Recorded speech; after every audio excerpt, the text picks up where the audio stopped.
With the launch of the Nintendo Game Boy in 1989, as with any good hardware launch, having a diversity of games to showcase to the public is necessary. Some games show off the graphics, while others the uniqueness of the platform itself. Others seem to help pack in some fluff, a diversion, if you will, to hang your hat on in between the real gems.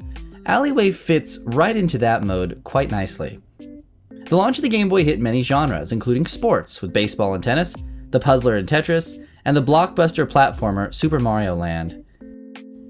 Alleyway is definitely a clone of Breakout, but it proved that this new portable system, remember, this was an experiment at the time for Nintendo, was capable of converting arcade-style gameplay into the palm of your hand.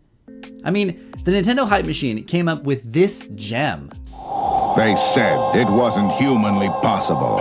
All the power and excitement of Nintendo right in the palm of your hand. Introducing Game Boy. And just to zoom in on what's going on here, rewind this. The robot literally uses the power of hype to materialize a human being.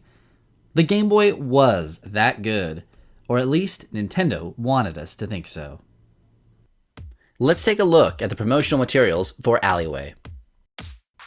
Alleyway has a fantastic 80s inspired cover. Purple Twilight Galactic motif, check. Shiny mirror tiles aligned with your three-dimensional plane, check. Yellow to orange gradient in the logo, check. Mario as space action hero, yes. The tagline reads, "Cruise the alleyway, slam energy balls to destroy the vid grid." Cruising means moving left and right, and the vid grid includes the blocks that occupy the space within the alleyway. On the back of the box, there's even more spacey context. Interstellar ping pong with a deadly energy ball. It's funny because on the Nintendo 3DS eShop, the tagline reads slightly differently.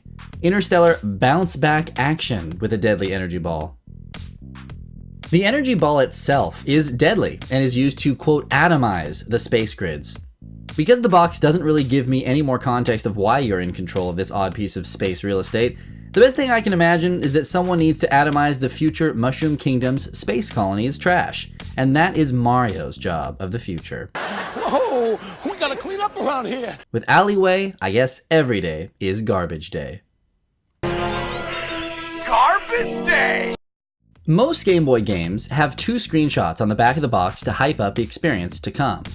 Well, when looking at the two gameplay screens on the North American release, they are both kind of unimpressive. In fact, they are taken on level 1-1. The first is a screen you see every time you boot the game up.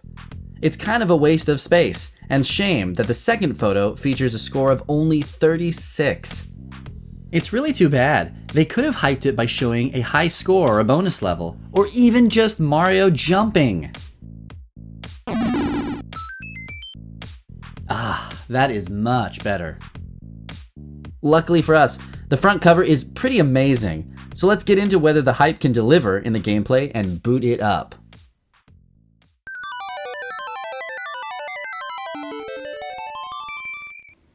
And here we are, ready to atomize.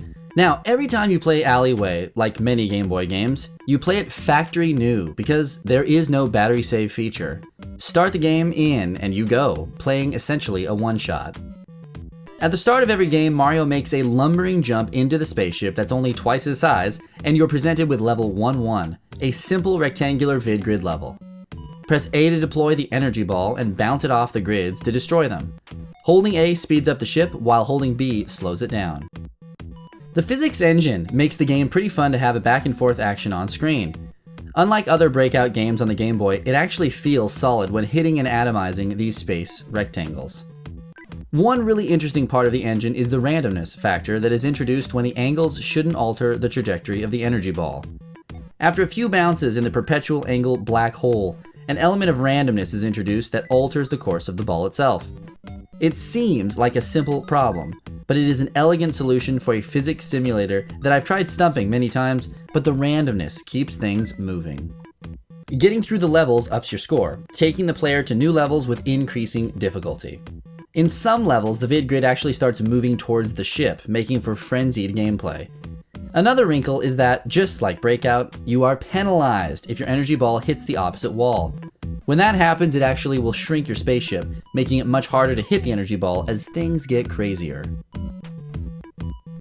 After beating 3 regular levels, you are treated to a bonus round that has you attempting to clear Mario-themed sprites, and the Italian plumber himself is the first bonus round. Kind of funny, because I think it saves the best for first. Completion nets you continues and more energy balls. Graphically, Alleyway is a very bland affair. The most interesting animations come from Mario's slow plodding jump into the spacecraft itself and the large sprites on the bonus stages. Honestly, there's nothing special here.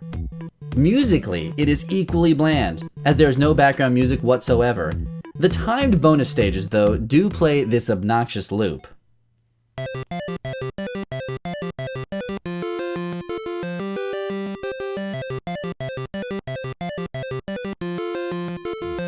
However, I think its sound effects are simple but pleasant. Hitting different shaded blocks results in different sounds, and when you're able to penetrate the defenses of the bricks and get a ricochet at the back of the wall, you're treated to this fantastic horror.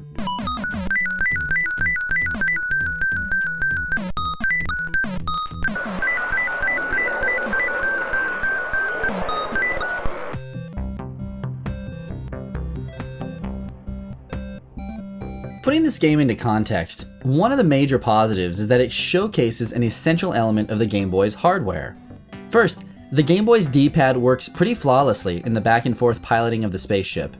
I never once thought that it wasn't registering my presses or that there was an unfair movement that caused me to lose a life. Every single time, it was on me. Also, I think it is a rather impressive physics engine that reacts simplistically but authentically. Alleyway and Tetris are both sort of the adult games of the Game Boy launch, and both show how serious puzzle and geometry-based gameplay could work on the Game Boy, making this a machine of sophistication. Now, sophistication doesn't really hype many kids today or even back in the late 80s. But in reality, it is a noteworthy accomplishment that there were 2 simple puzzle-based games as adults were directly targeted for the Game Boy. I mean, totally.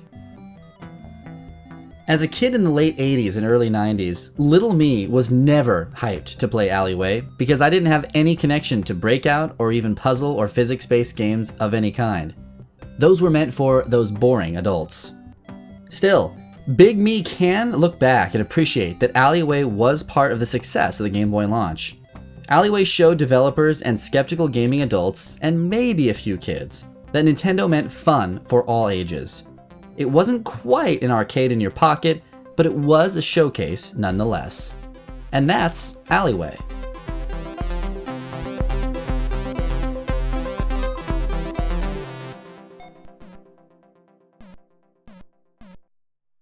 Thanks for checking out my very first video on my gaming channel, Boy Meets Game.